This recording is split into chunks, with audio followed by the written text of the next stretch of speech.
Support for WKGC Public Media comes from listeners like you, people who believe in the power of local radio to inform, inspire, and connect the Emerald Coast community. Your gift helps keep educational and entertaining programs on the air while creating hands-on learning opportunities for students. Become a listener supporter today and give securely at WKGC.org. WKGC, education, entertainment, and everything in between.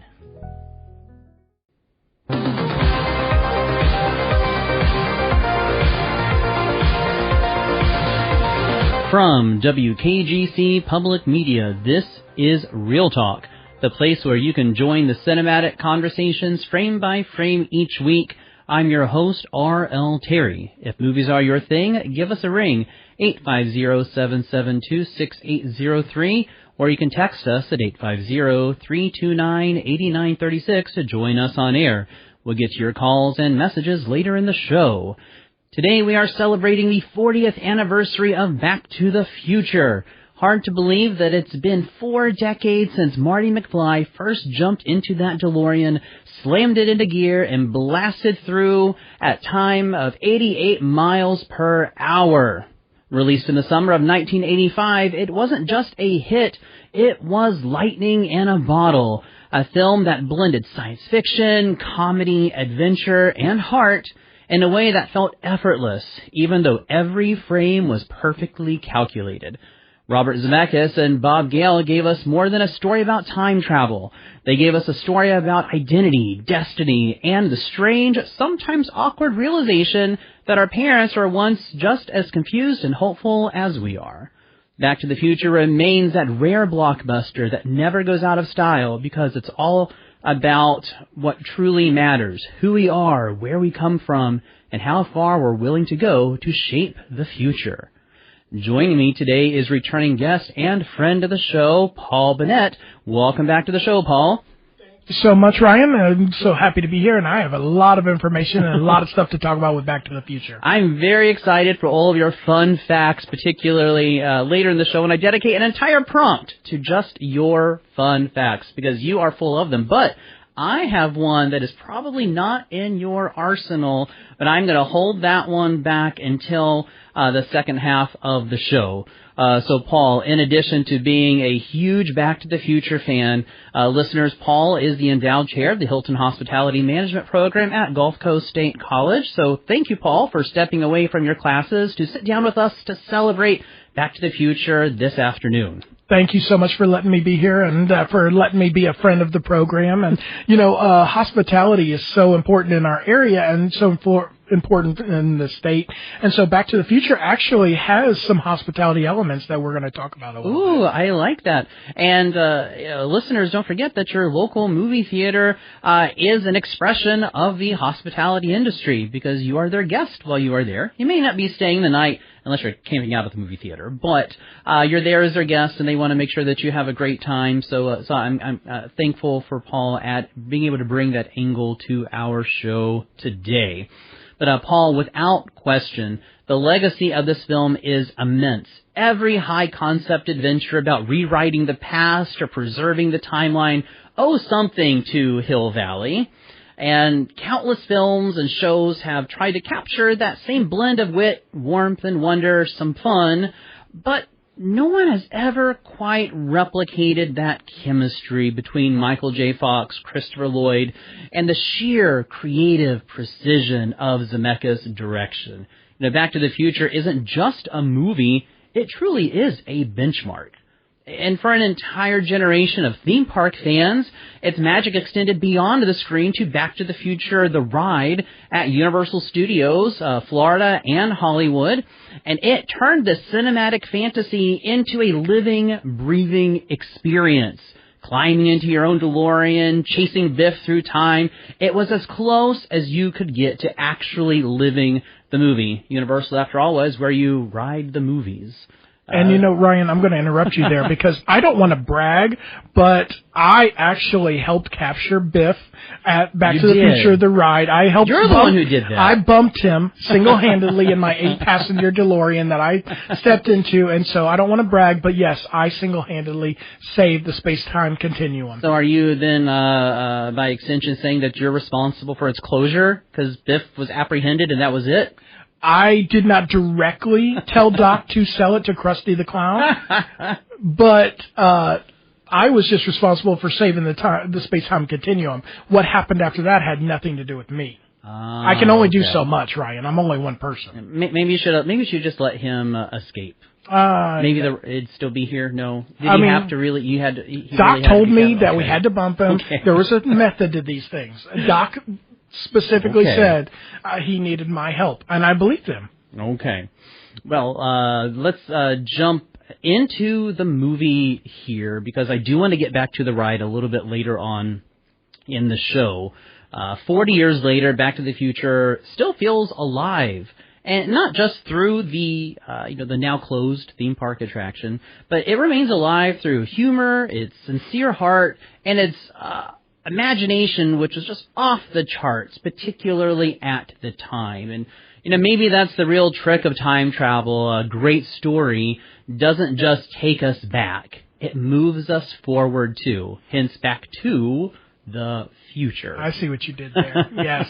You know what? You're making me regret helping save the space-time continuum. But no, and the thing is, like you said, it really was lightning in a bottle. And, it's interesting because Robert Zemeckis and Bob Gale, they pitched it to every single studio. And every single studio was like, wow, absolutely not. This is terrible. My goodness. Yes. Even Disney passed on it. And it wasn't until a chance meeting with Steven Spielberg and his newly formed company, Amblin Entertainment, that he was like, I'm going to take a chance on these guys. Yeah, he was taking a lot of chances because 85 is also the year of the Goonies. Right, exactly. So Spielberg associated with that, of course, along with Christopher Columbus, having just come off of Gremlins and Temple of Doom, really just a matter of months earlier.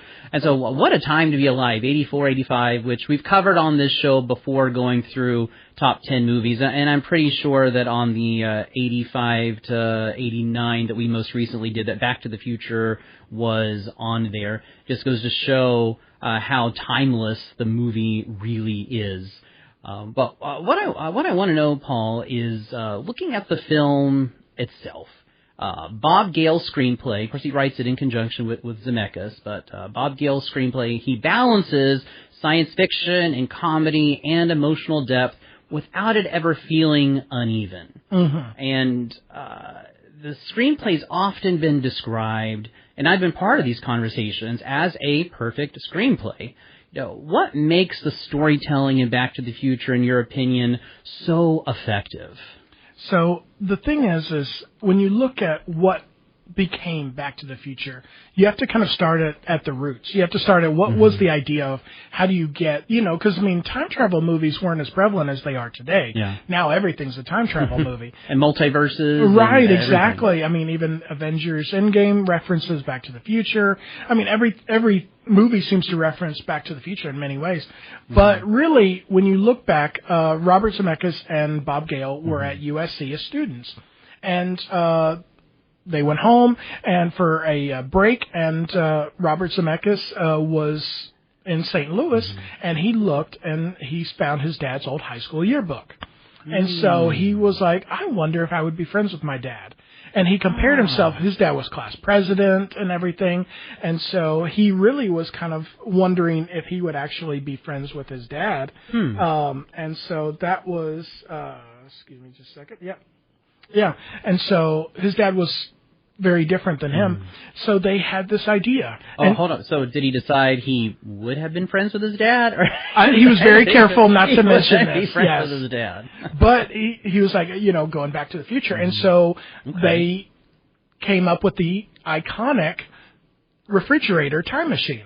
Yeah, I heard that was on the morning cast last week as one of their I heard it was. I think it was one of their fun facts that they mentioned. The something you didn't know yesterday that you know today. The 3 things you didn't know yesterday. And I believe it was DJ Marmar who mentioned the refrigerator, which I hadn't ever heard before. Yeah, in fact, George Lucas uses that as a throwback. That's a Crystal Skull. Crystal Skull. Indiana Jones and the Kingdom of the Crystal Skull.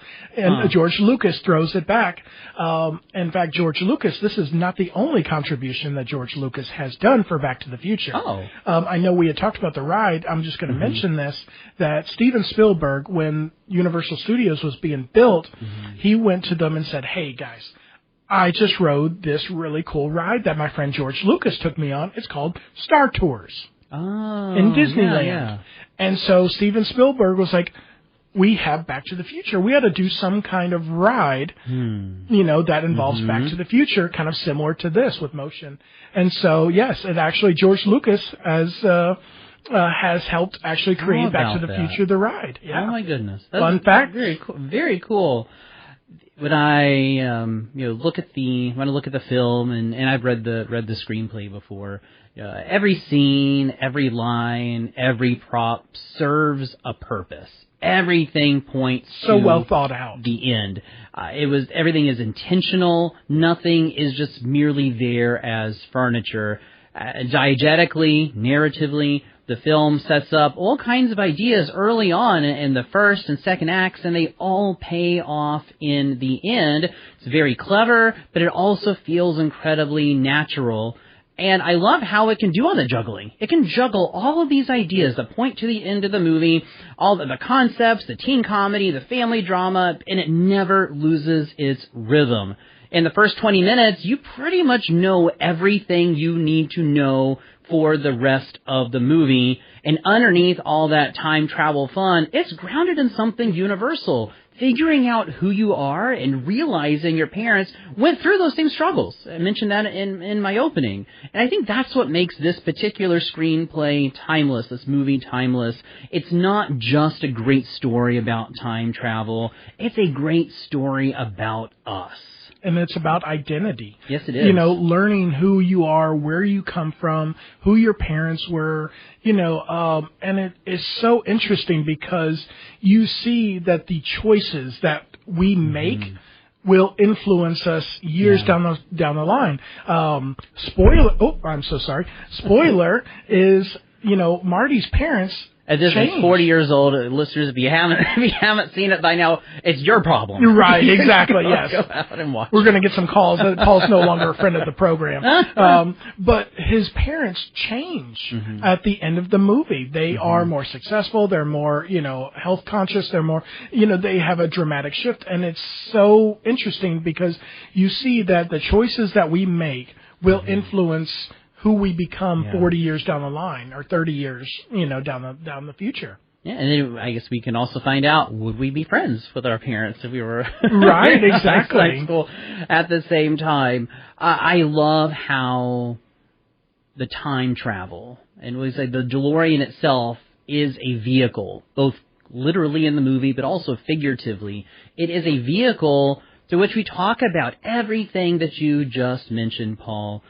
Because we have family and identity in there. Those are topics that resonate with all of us. And little things, big things, those big and small moments that go on to shape who we become. Marty starts out thinking that his life is stuck, and his family's in kind of a mess. His dreams are far out of reach. I mean, how many of us have been there? Maybe we are still there. We can identify with his character and other characters in the movie so incredibly well. And it's those universal topics, those universal dreams and fears that connect with all of us. And it helps to form that emotional core of the movie. It's not just about changing the past. It's about understanding it. And by Marty helping his parents find their confidence, Marty discovers his own, and I'd like to think that if you or I were swap places with Marty, that we may find the same thing going through a lot of the same adventures that he did, and I like how we are talking a little about fate and destiny in there as well. In the movie's premise, is it says our future isn't fixed. It's something that we can rewrite with the choices that we make in the present, or the present in the past. Our choices help to shape the future, and so the time travel drives the plot for sure, but the family aspects drive the heart of the film. And in a sense, Back to the Future is about finding our place in time. It's funny, because a second ago, you were about 2 seconds away from quoting Terminator. I hope you were happy with that, because you're like, the future isn't written, ba-dum, bum, ba-dum. And so it was just like, yes, is he quoting Back to the Future? Or I wasn't, but hey, that's just what a great screenplay there too. Right, it's so exactly. good that it's just embedded. It's embedded in our minds. Or again, another former attraction at Universal, whose entire pre-show and even the script in the show is permanently, it lives rent-free in my mind. Mm-hmm, exactly. And I was alive in 1985 when this came out, and it was so just, it took the world by storm, and it just really kind of, and the subsequent 2 movies that went along with it. And one of the reasons I think it really kind of resonates to this day is it's so detail oriented. The characters are so dynamic. You spend a lot of time getting to know these characters. Even Old Man Peabody, who bred pine trees. You really kind of, there's all these, supporting characters, and, just Marvin Berry, the singer from, Under the Sea Dance. You really get immersed into this movie. The details are, the devil's in the details. And so that's where, the fly is in the details. The fly is in the details, yes. But, you learn that, okay, and there's so many Easter eggs that he is Darth Vader from the planet Vulcan, playing Eddie Van Halen to his dad. And, there's just so many things that really kind of resonate with us that we can watch this again and go, it's still just as good as it was, 40 years ago when we saw it. So, looking at the cinematic landscape today, Paul, anemic as it is, and I've often commented on that. How do you really feel about it? Would Back to the Future work if it were made today? Or does it belong uniquely to the 1980s? What are your thoughts on that? So, Robert Zemeckis and Bob Gale are frequently asked one question, which is, would you want a sequel, a remake? Would you want it? And they go, the answer is absolutely no. In fact, as long as we're alive, this will never have a remake or sequel or anything like that. Other than the 2 and 3 that we presently have. Exactly. They said this will never get remade or a sequel as long as we're alive. Because it is perfect the way it is. And the thing is it belongs in the 80s. And that's what makes nostalgia so big right now, because we long to go back to those simpler times. Yeah. And, even when he travels back, he goes, oh, this is, simpler time. And this is, there's so much that really is different if you compare 1955 to 1985. So in answer to your question, I think 1,000% it belongs in the 80s. It needs to stay there. It does. Some things are just perfect the way they are. And legacy sequels, remakes, very rarely are anything even close to the original. There's a few exceptions, but they're mostly just not, they just don't live up to the hype of what you kind of wanted them to be.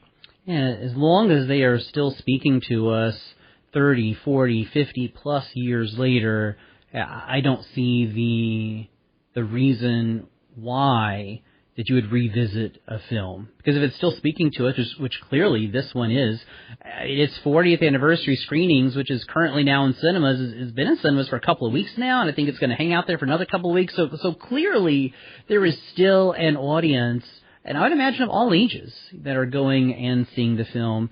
And I agree with you, Paul, that Back to the Future, could not be made, at least in the same way today.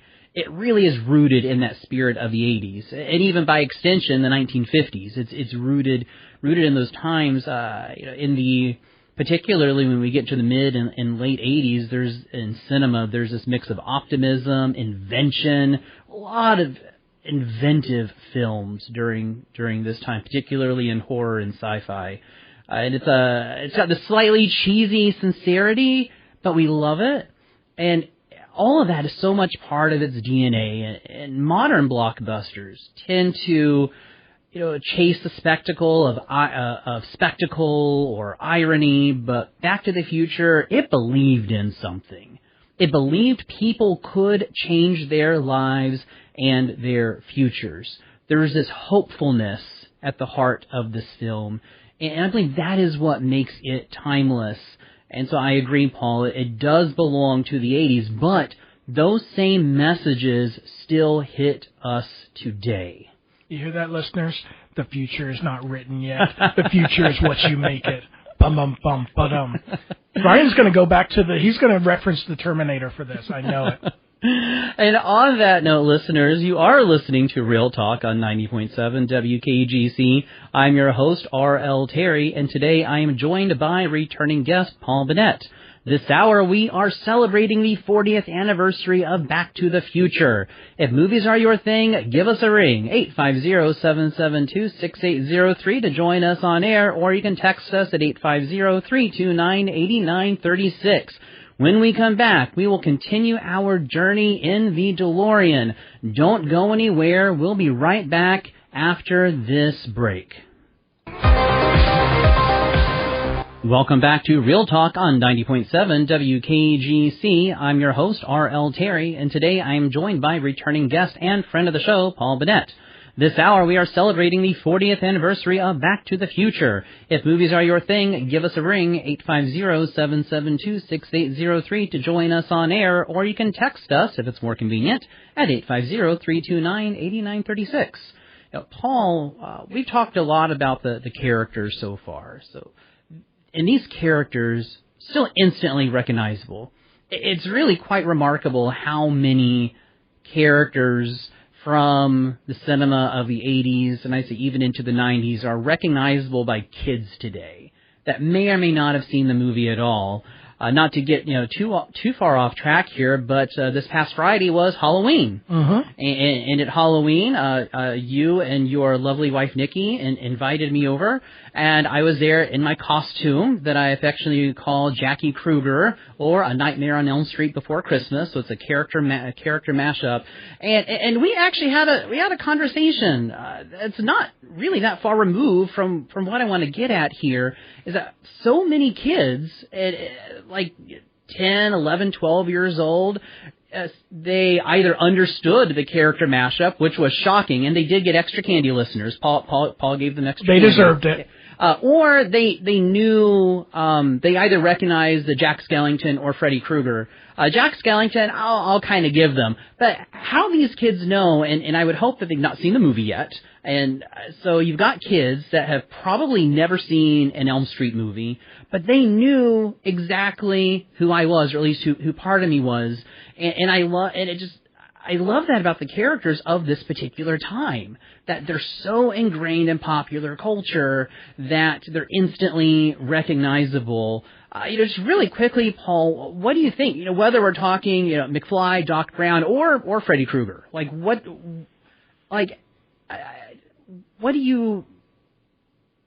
how do you think that happens? Where there's that instant recognition, even if you've never seen the movie before. So, are you saying that you're going to be Doc Brown as Freddy Krueger for Halloween next year?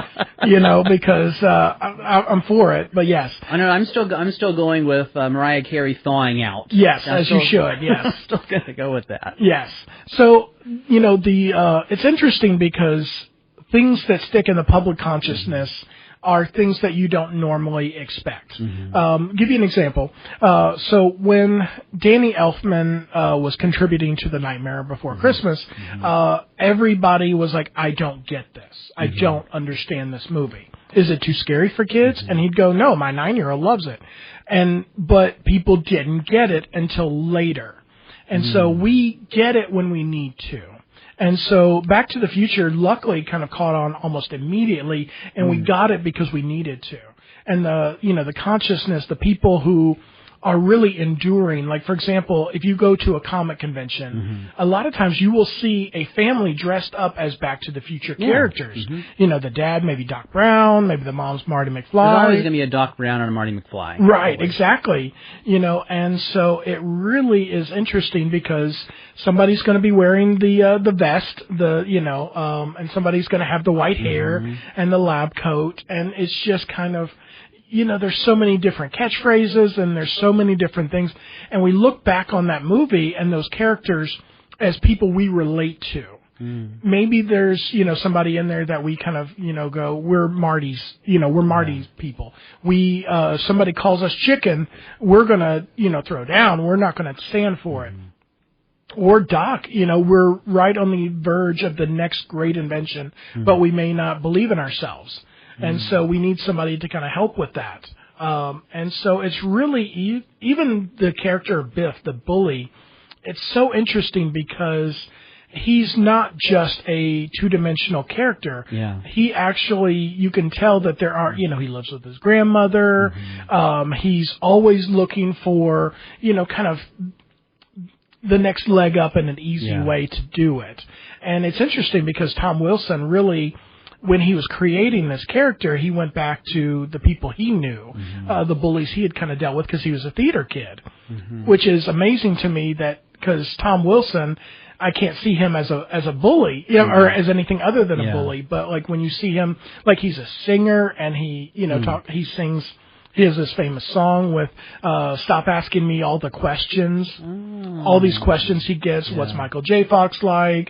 What's Crispin Glover like? Was that real manure? You know, all these, you know, questions that he keeps getting asked. And so it's really kind of interesting. Hey, can you please call my friend a butthead on their answering machine? And I wonder if he has a cameo for that. I'm sure he does. I hope so. But, you know, even those characters are so recognizable, and so we just kind of gravitate to those characters. And that's one of the things in the 80s. We had so many good characters that we gravitated to. We had the Ghostbusters. We had Mr. Miyagi. Well-defined, stylistic. Like, they're specific to that film. However, their human dimension resonated with all of us. Of course. We all wanted Mr. Miyagi to come save the day. We all wanted the Ghostbusters to come help us at a haunted house, you know, on Park Place Avenue or whatever, you know, in our neighborhood. And so those characters are so relatable and so recognizable because we wanted those characters in our lives. And the characters, they feel so real, don't they? And it's in no small part from how they're written on the page, but also the actors that are bringing them to life. Like you said, channeling the bullies, you know, from middle school and from high school. And it's because these characters feel real that we feel we can connect with them. There's this kind of accessibility about the characters. You know, Marty isn't a superhero. He's just a teenager. He was very relatable right there. You know, and I just to interrupt you, I really, because this could have been so much different, Marty was Eric Stoltz. He was not Michael J. Fox. Really? Yes. I did not know that. Oh, yes. Fun facts. Don't worry. This is why you have me here. So, for about 6 weeks while they were filming, they were looking for Marty, and Michael J. Fox was one they were looking at, but they couldn't get him because Michael J. Fox was in Family Ties, and he was so busy filming Family Ties, there was no time. So, welcome aboard Eric Stoltz. Eric Stoltz was Marty McFly for 6 weeks.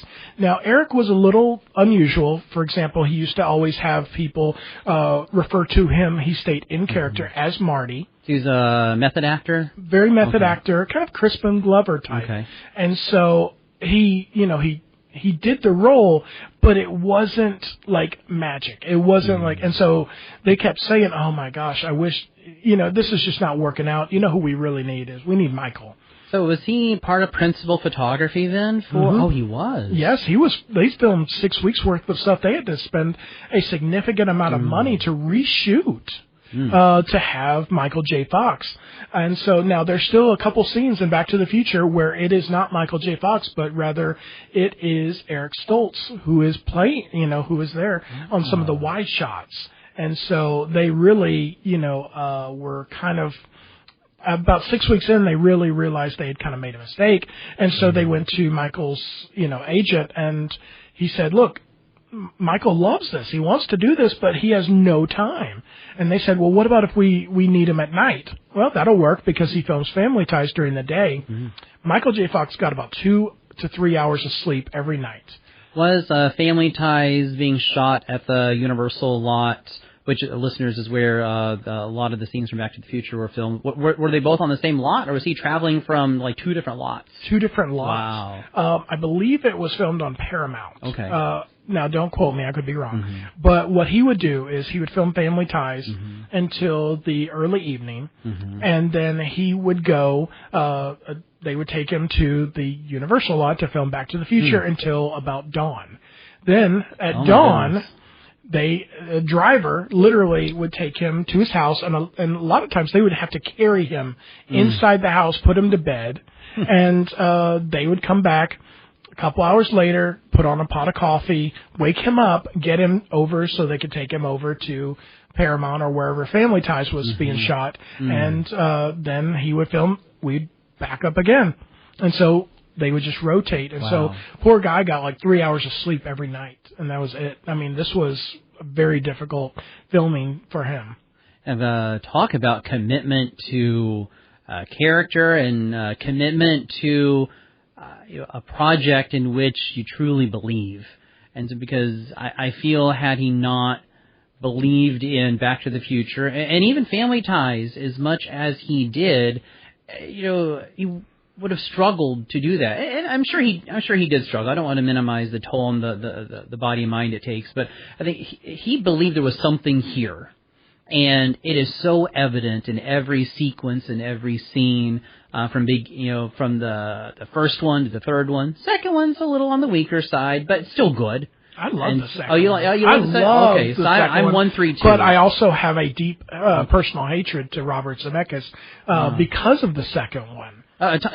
Listeners, he's not going to get on mic, but Tom from Sound Sessions is actually sitting in here right now. So, Tom, really quickly, are you 1, 2, 3, 1, 3, 2, or you don't like any of them? Where do you fall? 1, 2. I'll give you 1, 2, 3. Okay, Tom's also into. So I'm outnumbered here. So it's 1, 2, 1, 2, 3 listeners for that. But so I would just like to say before they go, hey, why is this guy anti, Robert Zemeckis? So, fun fact, Robert Zemeckis, number 2, the most famous thing in number 2. That's your T-shirt, by the way. I got to go on TeePublic and find a T-shirt that just says, like, fun fact. Right, exactly. Hoverboards. Every kid in the 80s, needed a hoverboard after watching Back to the Future 2.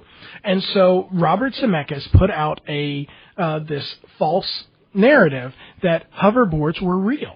We all believe this without question because everybody had a second cousin's, brother's girlfriend who once knew a guy who heard that hoverboards were real. So we had it on very good authority.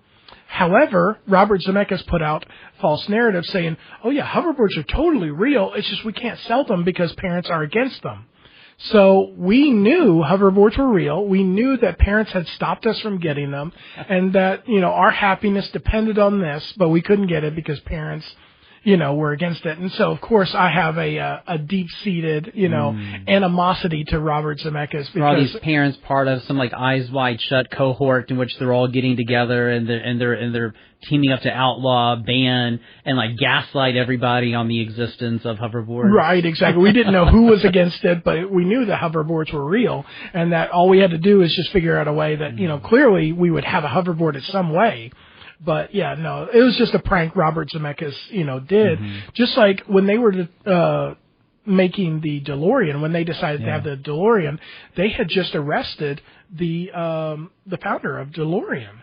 And so they were like, hey, we got to do it this way. We got to have this DeLorean. They just arrested this guy. Oh, no. They're going to need, and so really it was interesting that when they chose the DeLorean. It's a great segue into the next thing I want to talk about here. You talk about the hoverboard, which reminds me of all the technology that's in the movie, the technology in the DeLorean and the flux capacitor. And so looking at the technical achievement of the film, how did Zemeckis' direction and Dean Cundey's cinematography contribute to the film's overall storytelling? How was the film all the better because of these two geniuses at the helm? Well, a film for something like this has to have everything just working synchronously.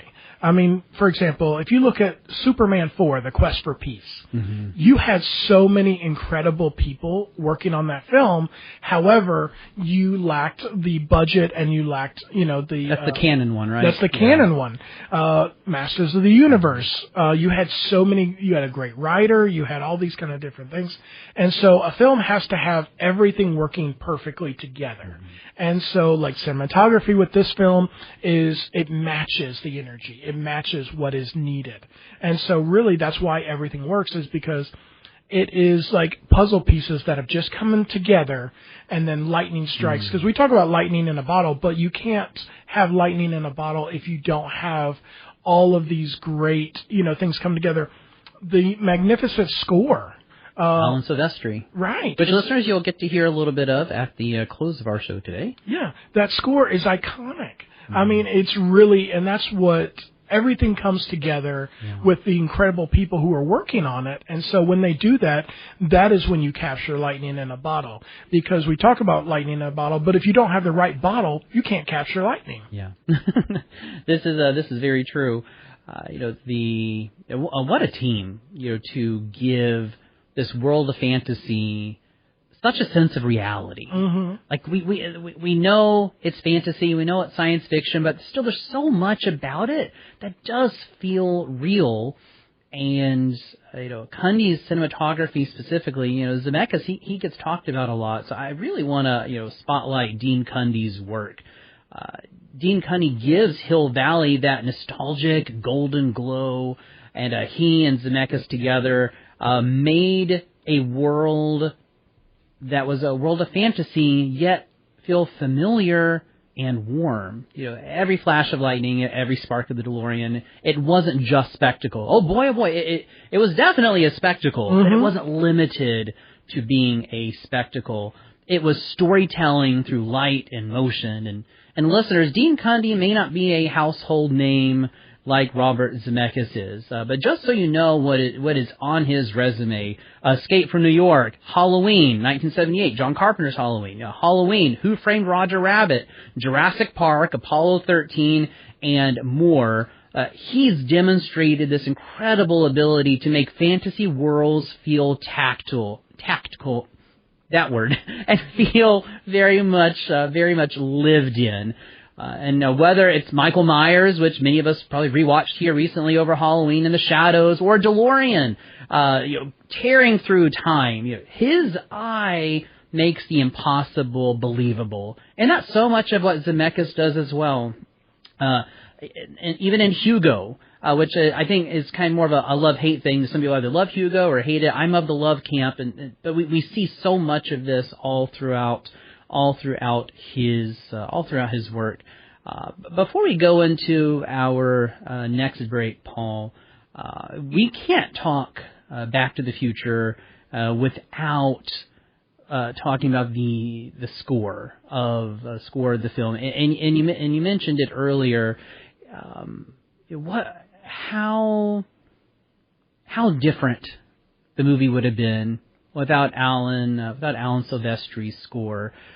So what are your thoughts on how the score feels like an extension of our plot, an extension of our characters? What do you think about that? So the score can make or break a movie. I'm going to list you these scores, and you're going to immediately hear in your head the score of it.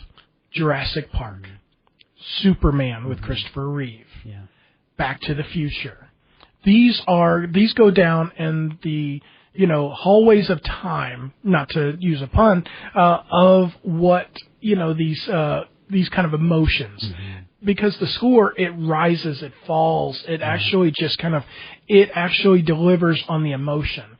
In fact, actually, it's interesting. When Superman premiered in theaters, the Salkinds had said, I heard the score, but when I saw it on theaters, I could have swore I heard it say Superman, and so we think of these things, and these scores elicit those emotions. Yeah. They drive our emotions.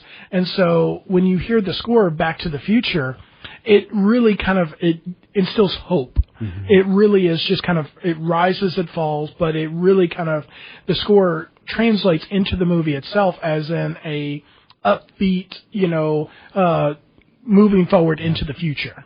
Something that Dr. Stephen DeBlasi said on our top 10 film scores of the 1970s. Different context, but same idea is, I had asked him, why don't we have themes like this anymore? This referring to the scores of the 70s. And he said that could be a whole episode in and of itself. Mm-hmm. But in short, it's whose vision it is. Yes. Right now, look at Titanic. Titanic score is so iconic. It is. You've got nowadays. You have this. There's this idea that the director, in order to be taken seriously as an auteur, has to do virtually everything. And so it's like they already know what music they want. They probably sampled music, and they go to a composer and say, "I want something like this."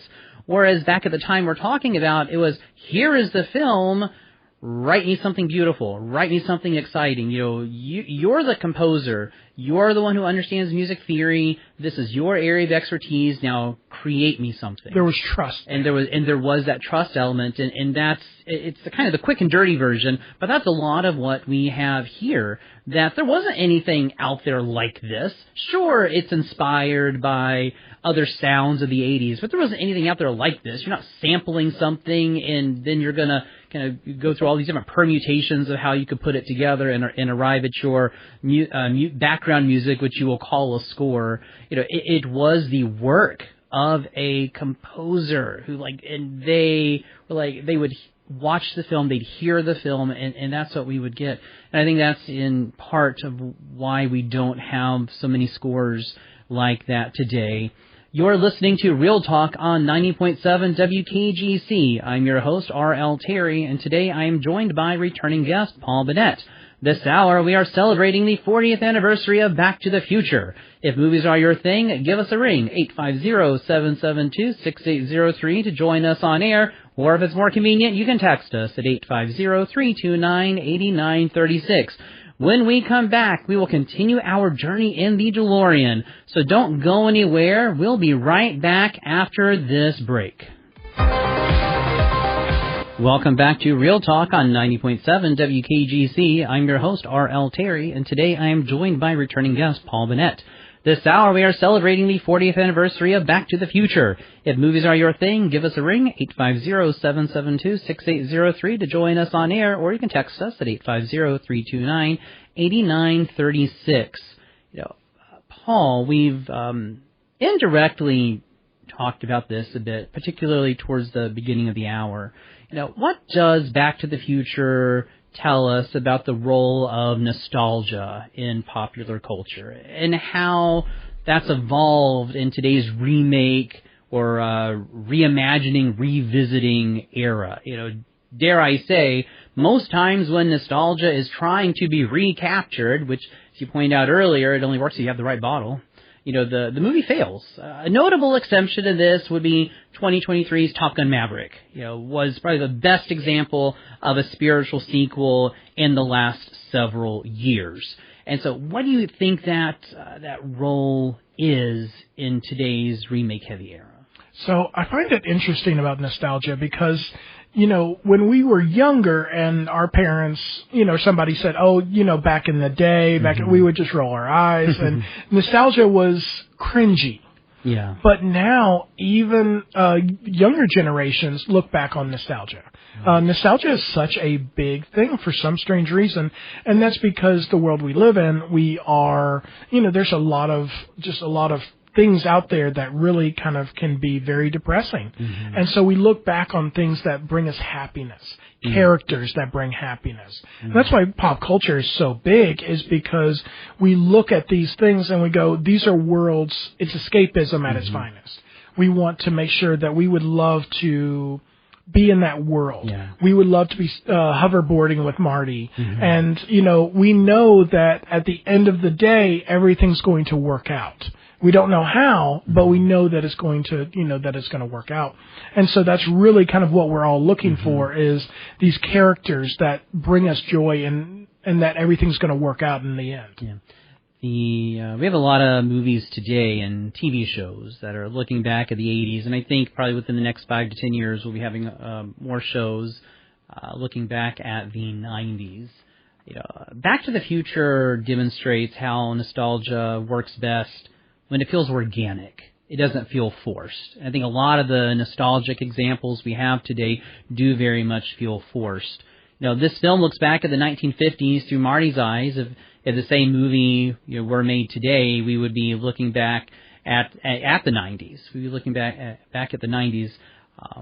But this movie, there's just a magic in the screenplay and all the talent that came to create the film, because it still feels organic. Mm-hmm. Nothing in what he experienced in the 1950s or in present day 85. None of it feels forced. And I'd say most of the time nostalgia fails and it falls flat because the story feels secondary. It's like our goal is nostalgia. Story is secondary. And I mentioned a rare exception, Top Gun Maverick. Respect to the original while giving us something new, proving that, again, lightning in a bottle, proving that nostalgia only works when it's balanced with fresh stakes, fresh emotion, fresh vision, which is exactly what Back to the Future did 40 years ago. You might say that it was their density to create such a iconic, movie. Yeah, I had to. I understand if you never let me back on this show again after that. But, really, it shows that if you treat nostalgia with respect and you treat you take the time to develop characters and you really kind of, Tom Cruise he's notorious for this, about being such a stickler, about being a perfectionist and making sure he's, as a film goer himself, he knows what people are looking for. And so really, in fact, one thing that's interesting is if you look back at the time it took Top Gun Maverick to get into theaters, it kept being pushed back and pushed back and pushed back. So really it was kind of like it was already starting at a disadvantage. Yeah. But we got to see, the characters and how, Maverick is training the next generation. And it was a revisit. Eddie Murphy steps back into the role of Beverly Hills Cop. And so all these, companies are trying to recreate the lightning in a bottle. And sometimes it works, but most time it doesn't. No. We earlier in the show we talked about or mentioned Back to the Future: The Ride. Now, Paul, you and I, big fans of the former Back to the Future: The Ride at Universal Studios Florida and Hollywood, and of course, Japan, and we're big fans of Universal's parks and resorts, particularly in its golden age of the 90s. But I digress. For those who have experienced Back to the Future: The Ride, us and I'm sure others that are listening today, what made it so special? And whatever it was, Simpsons did not capture it. No, it did not. And so, Universal, for those who have not been to Universal in the 90s, it was amazing, but we were ready for it. That was the thing, is we were so immersed as kids. Universal was a magical experience for me. I can only say that for me, because that is where Nickelodeon was filmed. Yes, it was. That was where all these shows that were, oh my God, this is a magical place where these things happen. I love these movies. I love these shows. And now I can experience this for myself. And now today, it does not work as much because we have to keep up in the ante. We're always looking for the next new thing. It's always something, something bigger, something more, coming onto our timelines. And so we're not ready for it. We were ready back in the 90s, and so when you walked into Universal Studios, there was a sign that said, filming in progress, please be mindful of this. And so we were like, oh my God, we have stepped onto a film set. We have now stepped on to ride the movies. So there was Confrontation, there was Jaws, there was Back to the Future. Murder, She Wrote. Murder, She Wrote, yes. E.T. In fact, actually, you walked in and they showed you how it was created, and you really thought that this was just how they did an episode. And, you would see on TV this episode. Alfred Hitchcock Presents is another one. And so really, then it was Twister, although before that it was Ghostbusters. But when you walked into, Back to the Future, you really kind of were immersed into the storyline of a Back to the Future 4, so to speak. Yeah. It was. Well, that's a good way of putting it. It did very much feel like a Back to the Future part 4. Starring you. Yeah, starring. Because, you got in, there was the pre-show that talked about how after the events of Back to the Future 3, he created this, this place, and he had a new time machine that was an 8-passenger. An 8-passenger DeLorean. Right. Imagine seeing that go down the road. Exactly, and it's a convertible, and so this was a continuation of the storyline starring you. And so he, you go into the pre-show and he tells how Biff has stowed away from 1955 to cause more shenanigans. And and now you have to go on an adventure to save the time-space continuum. We were part of the adventure, and I love how you put that, how it feels like a fourth installment in this franchise. And from the pre-show to the time you left the attraction, it captured the same, or at least, on some spectrum of being the same humor and energy and that heart of the films, while giving guests this thrill that was both cinematic, because you're in this, it's like an IMAX dome, and physical. And, the ride itself, groundbreaking for its time, took what Star Tours did, built upon it, but you're right, in different expressions, but similar, at the core, very similar attractions.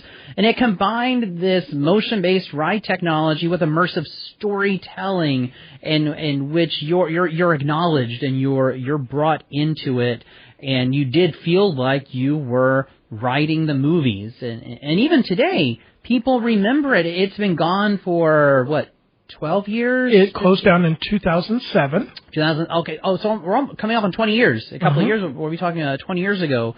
So even today, people remember it fondly because it wasn't just a ride. It was this living, breathing slice of Hill Valley. And I've interviewed several celebrities who filmed on the Universal Orlando lot, from shows like All That to other ones, to even movies when they were kids. And one of the things we talk about when I'm interviewing them is, did you get to experience Universal, like the rides? And they say, yes, when we weren't filming, we got to go experience the park. Even the celebrities, even though people who are filming our shows and movies were immersed in this experience. And, so, I mean, it's just something that is a common experience that we all look back on and love and enjoy, to go, oh, remember what, this was like in the 90s. And so it's just something that, it's a shared experience. Yeah, I like that, shared experiences. And sadly today, whether we're talking movie theater, theme park, even just your local community center, we don't have as many shared experiences. There's a disconnect. There is a disconnect there. Well, I've got, you always bring fun facts to the table, Paul, but I've got one that I teased you about earlier on. And listeners, I will not take full credit for this because Tom Hoots of Sound Sessions brought it to my attention. So I'm going to give credit where credit is due. But Paul, did you know that you can go on the O'Reilly Auto Parts website right now and search for a flux capacitor? It's going to pull right up. Unfortunately, it's out of stock at the moment, but it's 1.21 gigawatts. If you have any plutonium, bring your own plutonium. The part number the part number is 121, and it is file EB. So you knew this. Tom, he knew this. We thought we were finally going to come up with a fun fact that you didn't know. To quote Anakin Skywalker, you underestimate my power.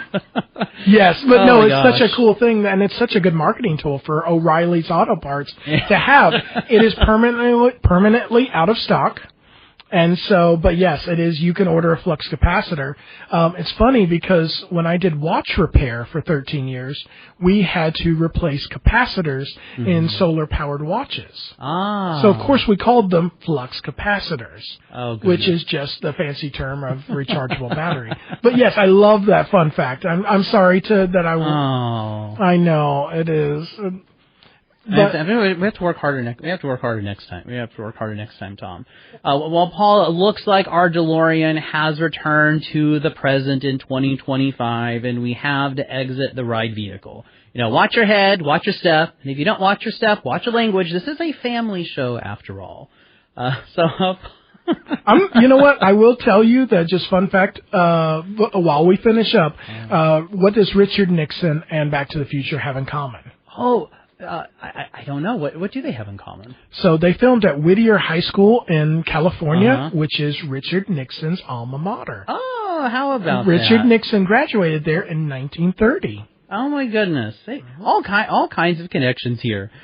So, Paul, before we go, where can listeners find out more information on Gulf Coast State College's Hilton Hospitality Management Program? So the Hilton Hospitality Management Program, we really prepare you for a career in management in the hospitality sector, which hospitality and tourism is Florida's #1 economic driver.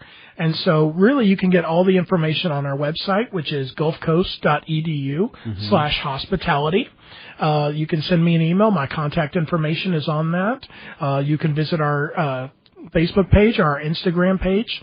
But yes, gulfcoast.edu/hospitality is the best place to find out all the information about our hospitality program. Excellent. And listeners, if you missed any of today's episode or to listen to past episodes of Real Talk or other shows on WKGC, we are on a podcatcher near you.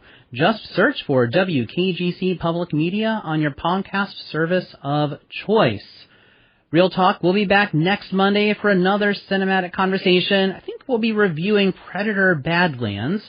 But for now, stay tuned for Jazz in a Minor Key with Walter Hale coming up next, followed by the Afternoon Spin with DJ Maggie starting at 3 o'clock.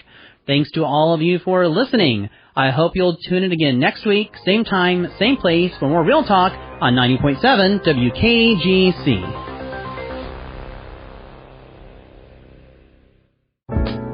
Support for WKGC Public Media comes from listeners like you, people who believe in the power of local radio to inform, inspire, and connect the Emerald Coast community. Your gift helps keep educational and entertaining programs on the air while creating hands-on learning opportunities for students. Become a listener supporter today and give securely at WKGC.org. WKGC, education, entertainment, and everything in between.